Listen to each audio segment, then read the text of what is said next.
Bismillahirrahmanirrahim. Assalamualaikum warahmatullahi wabarakatuh.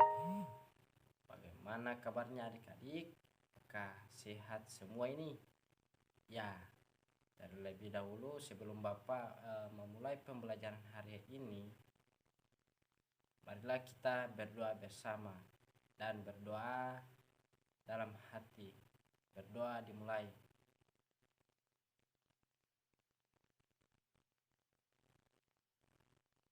Berdoa selesai. Nah, jadi Pak Guru di sini akan mengajarkan tentang statistika dan data. Nah, adik-adik di sini ada yang tahu enggak apa itu statistika? Nah, statistika ini adalah kesimpulan fakta berbentuk bilangan yang disusun dalam bentuk daftar atau tabel yang menggambarkan suatu kejadian. Data yang diperoleh dari hasil pengamatan disusun dan disajikan dalam bentuk bilangan-bilangan pada sebuah daftar atau tabel. Nah, ini yang dinamakan dengan statistik. Statistik juga melambangkan ukuran dari sekumpulan data dan wakil data tersebut. Contohnya dalam kehidupan sehari-hari sering kita dengar dengan kasus seperti di jalan tol setiap bulan terjadi 25 kali kecelakaan mobil, uang saku murid SD sekitar Rp10.000, ada 5% dari jumlah lulus sekolah dasar di Indonesia tidak melanjutkan lagi ke jenjang berikutnya. Dan yang kedua adalah data. Nah, data ini merupakan sejumlah informasi yang dapat memberikan gambaran tentang suatu keadaan, baik yang berupa bilangan maupun yang berupa kategori. Misalnya baik, buruk, tinggi, rendah, dan sebagainya. Nah, adapun macam-macam data diantaranya membahas tentang sifat data menurut cara memperoleh data dan menurut sumber data. Yang pertama, menurut sifat data. Nah, menurut sifatnya data dibagi menjadi data kualitatif dan data kuantitatif. Data kualitatif adalah data yang tidak berbentuk bilangan tetapi berbentuk kategori atau atribut. Contohnya, data kuantitatif antara lain bagi banyak siswa SD di Kecamatan Sukawangi ada 1.710 orang dan sebagainya. Contoh data kualitatif antara lain baik, buruk, tinggi, rendah, besar maupun kecil. Nah, yang berikut Pak Guru akan mengajarkan apa sih itu diagram batang. Nah, diagram batang ini adalah data yang disajikan dalam bentuk batang yang berbentuk persegi panjang, vertikal atau horizontal dengan lebar yang sama.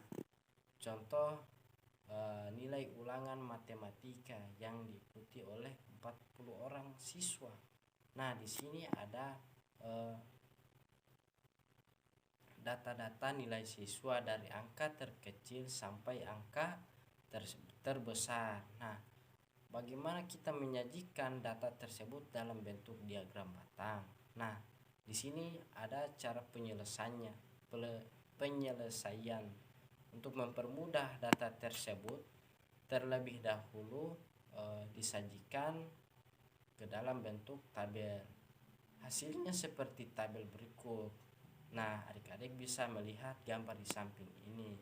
Nah, untuk menyajikannya ke dalam bentuk diagram batang, maka adik-adik harus membuat garis vertikal atau menyatakan banyak siswa dan garis horizontal menyatakan nilai.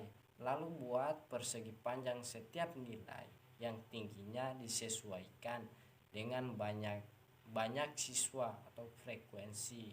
Nah, nanti hasilnya akan seperti diagram batang seperti gambar di samping ini. Nah, yang berikut diagram garis.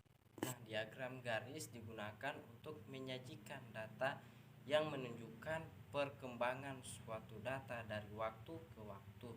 Contoh berikut ini ada penjualan mobil tahun 2015 sampai tahun 2020 di tebing tinggi. Nah, adik-adik bisa perhatikan gambar di samping ini. Nah, bagaimana cara penyelesaiannya untuk menyajikan data tersebut ke dalam diagram garis? Nah, adik-adik harus membuat garis vertikal menyatakan banyak mobil dan garis horizontal menyatakan tahun. Lalu kemudian hubungan tahun dan banyak mobil menggunakan garis putus-putus.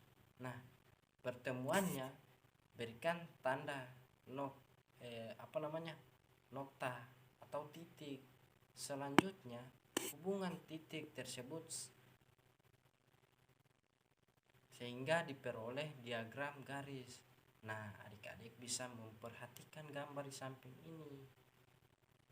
Dan yang terakhir, diagram lingkaran. Nah, diagram lingkaran digunakan untuk menunjukkan perbandingan antar item data dengan cara membagi lingkaran dalam juring-juring. Nah, lingkaran dengan sudut pusat yang sesuai dengan perbandingan tersebut. Nah, adik-adik bisa memperhatikan gambar di samping ini. Nah, ini adalah contoh data pekerjaan orang tua siswa. Nah, bagaimana cara penyelesaiannya? Nah, jumlah seluruh orang tua sama dengan 9 tambah 5 tambah 6 tambah 8 tambah 12 sama dengan 40 orang.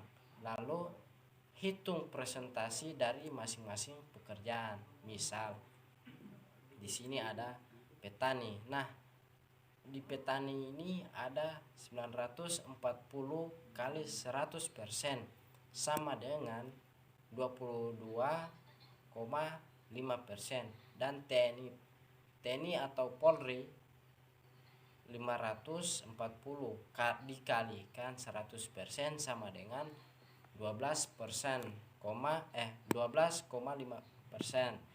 Dan guru 640 dikalikan 100% sama dengan 15%.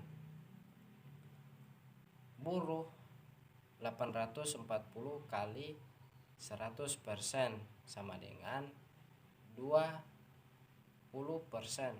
Dan pedagang 1240 dikalikan 100% sama dengan 30%. Nah, selanjutnya kita ubah perbandingan ke dalam ukuran derajat untuk memperoleh sudut pusat masing-masing pekerjaan. Nah, di sini petani tadinya 140 dikali 360 derajat sama dengan 81 derajat. Dan TNI atau Polri 540 kali 360 derajat sama dengan 45 derajat. Dan guru 640 dikalikan 360 derajat sama dengan 54 derajat. Lalu buruh. Nah, buruh ini 840 dikalikan 360 derajat sama dengan 72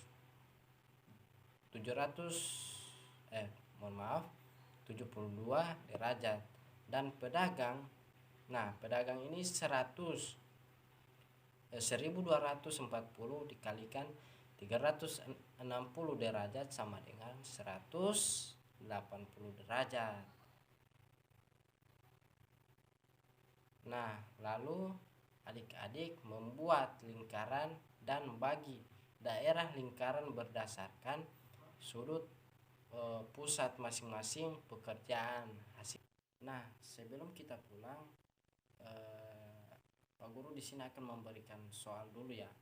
Nah, soal ini nantinya akan adik-adik kerjakan di rumah. Yang pertama soalnya ini adalah berikut ini data jumlah siswa di sekolah dasar kelas 5 SD.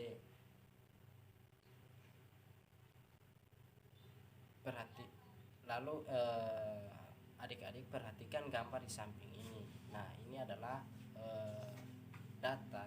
Nantinya adik-adik sajikan data tersebut ke dalam diagram batang.